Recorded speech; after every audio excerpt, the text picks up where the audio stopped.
우리는 사는 동안 무언가를 쌓으면서 살아가야만 안정감을 느끼는 사람입니다. 공부, 직장, 명예, 재산, 그리고 때로는 사랑과 관계까지 계속해서 성장하고 높아지는 게 당연하다고 생각합니다. 하지만 높아지는 만큼 불안한 마음도 함께 커진다는 사실은 아이들과 블록 쌓기만 해도 알 수 있습니다. 오늘 우리가 함께 살펴볼 바벨탑 이야기는 단지 오래전 고대 도시의 건축 이야기가 아닙니다.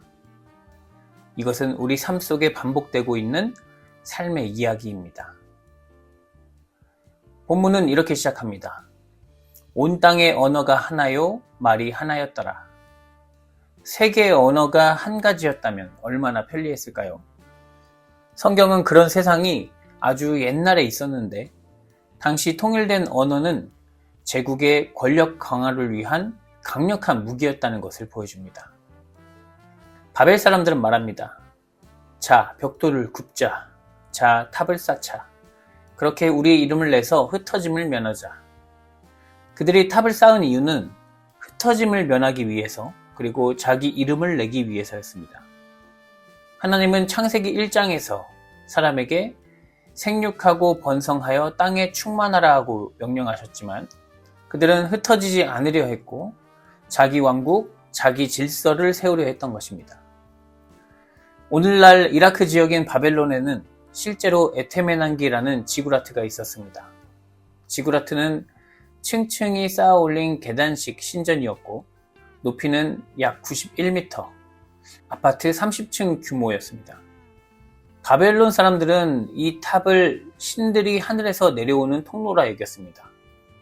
바벨론 왕은 그 탑에 올라 신과 혼례를 치르고 자신이 신의 권위를 부여받았다고 선포했습니다.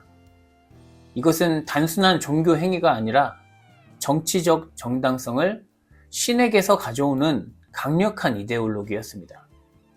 결국 사람들은 그 탑 아래에서 왕의 명령을 신의 명령처럼 받아들여야 했고 수많은 민족이 정복당하고 사람은 소모품처럼 다루어졌습니다. 기원전 587년 바벨론의 포로로 끌려간 유대인들 가운데 일부는 이 에테메난기의 재건 작업에 동원되었을 가능성이 있습니다. 그때 유대인들은 제국이 사람을 다루는 방식, 바벨론이 섬기는 마르둑 신의 폭력성과 권력 이데올로기를 온몸으로 체험했습니다. 이러한 체험은 단순한 역사적 고통을 넘어 신앙적 통찰과 신학적 반성으로 이어졌습니다. 그 결과로 기록된 것이 바로 창세기 11장의 바벨탑 이야기입니다. 창세기 기자는 제국이 만들어낸 바벨 문명의 중심 구조, 즉 높은 탑과 하나의 언어, 하나의 권력을 하나님의 창조 질서에 대한 도전으로 보았습니다. 영원할 것 같던 높은 탑과 강력한 군사력, 그 아래 시민들의 통일된 언어도 결국 무너지고 신학적인 반성과 함께 역사와 율법을 정리한 성경 기록자들은 바벨론의 멸망에서 경험한 하나님의 메시지를 이렇게 정리합니다. 9절 여호와께서 거기서 그들을 온 지면에 흩으셨으므로 그들이 그 도시를 건설하기를 그쳤더라. 하나님은 언어를 혼잡하게 하심으로 그들의 협력을 깨뜨리셨습니다. 그리고 사람들을 흩으셨습니다. 이것은 심판이면서 동시에 회복입니다. 인간 권력에 의해 강제된 통일을 깨뜨리고 하나님이 원래 창조하신 자유롭고 다양성 있는 세상을 회복시킨 것입니다. 그러나 어떻게 살아야 할지 갈 길을 모르는 사람들은 또 다른 제국을 세워갑니다. 오늘날 우리도 눈에 보이지 않는 수많은 탑을 쌓고 있습니다. 재산이라는 이름의 탑, 커리어라는 이름의 탑, SNS 팔로워 수, 사회적 인맥, 자녀의 성공, 외모, 명예, 지식, 종교적 열심조차도 탑이 될 수 있습니다. 각자의 탑을 신성시하면서 사람들을 소모품으로 여기고 반대하는 이들을 제거합니다. 본질상 바벨탑과 지구라트와 같습니다. 그리고 같은 말을 합니다. 우리의 이름을 내자. 흩어짐을 면하자. 불안정한 세상에서 내 자리를 지키자. 하나님 없이 쌓는 모든 탑은 결국 나라는 작은 제국을 위한 것입니다. 그 제국의 중심에는 하나님이 아니라 내가 있습니다. 바벨탑의 결말은 무너짐이었습니다. 그들의 탑은 하나님이 직접 무너뜨린 것이 아니라 사람 사이의 언어를 혼잡하게 하심으로 스스로 무너지게 하셨습니다. 겉으로 보기에는 협력과 통일처럼 보였지만 그 중심에 하나님이 없었기에 결국 혼란과 흩어짐으로 끝난 것입니다. 오늘도 마찬가지입니다. 하나님 없이 쌓은 삶의 모든 탑은 결국은 무너질 수밖에 없습니다. 왜냐하면 그것이 영원하지 않은 것을 기반으로 쌓은 것이기 때문입니다.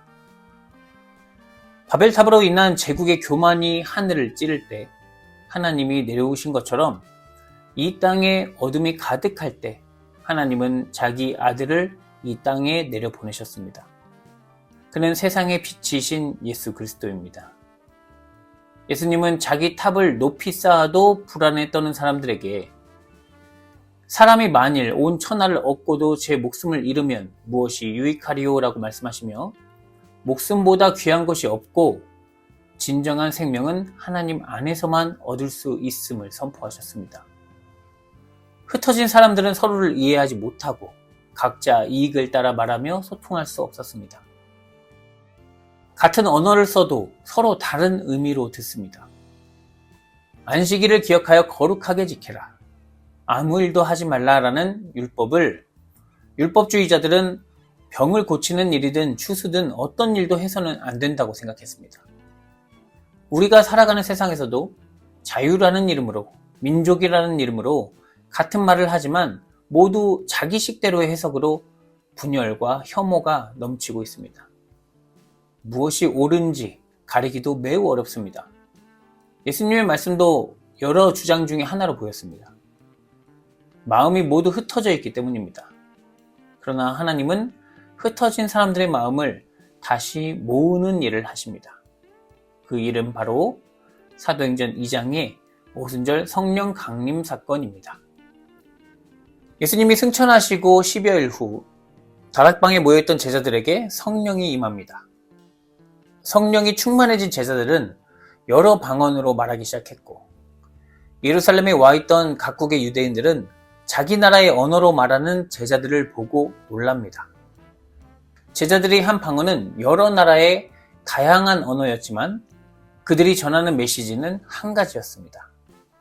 예수 그리스도께서 부활하셨고 그가 바로 하나님의 아들이라는 확신과 구원의 선포입니다. 예수님의 죽음과 부활의 의미를 하나님께서 성령을 보내셔서 온전히 이해할 수 있도록 도우셨고 그로 인해 제자들의 마음이 하나가 되었습니다. 성령을 통해서 하나님을 보고 하나님 중심적으로 살게 된 사람들은 두려움이 사라집니다. 죽음까지도 이기는 힘을 갖게 됩니다. 기쁨이 넘치고 사랑 가득한 사람이 됩니다. 예수 그리스도를 통해 하나님과 하나 된 바울은 고린도전서 12장에서 이렇게 말합니다.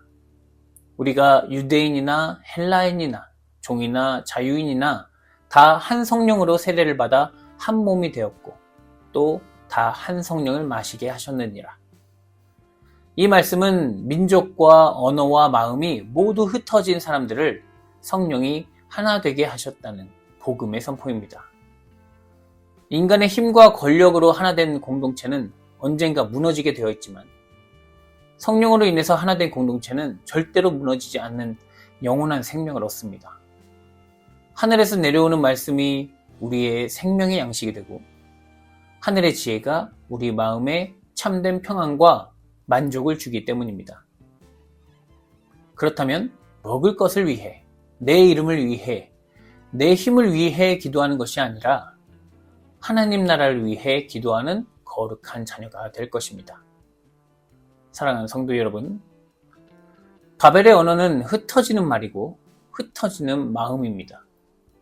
바벨처럼 높이 쌓아야만 생명을 얻는 것으로 생각하는 세상에 하나님은 성령으로 다시 하나님과 한 마음이 되게 하셨습니다. 그렇게 우리는 바벨탑을 높이던 사람들처럼 흩어지는 인생이 아니라 성령으로 말미암아 그리스도 안에서 하나 되는 삶을 살아가야 합니다. 성령은 오늘도 우리 안에서 흩어진 마음을 모으시고 진리 가운데 하나가 되게 하십니다. 성령으로 우리는 어떤 혼란 속에서도 흩어지지 않고 무너지지 않으며 오히려 더 견고히 서서 이 세상을 향해 예수 그리스도를 증언하게 될 것입니다. 이 복된 소식을 마음에 담고 영원하신 하나님을 한 마음으로 찬양하는 거룩한 주의 자녀가 되기를 소망합니다. 사랑의 주님, 우리의 삶 속에서 쌓아가는 많은 것들이 나를 높이고 내 이름을 위할 때 불안함은 더욱 커지며 결국은 바벨탑처럼 무너질 수밖에 없음을 깨닫게 하심에 감사드립니다. 우리에게 성령을 부으셔서 흩어진 마음들을 모아주시고 두려움이 떠나가게 하시며 참된 기쁨과 사랑 안에서 예수 그리스도의 부활을 담대히 증언하는 자로 살아가게 하시옵소서. 예수 그리스도의 이름으로 기도드립니다. 아멘.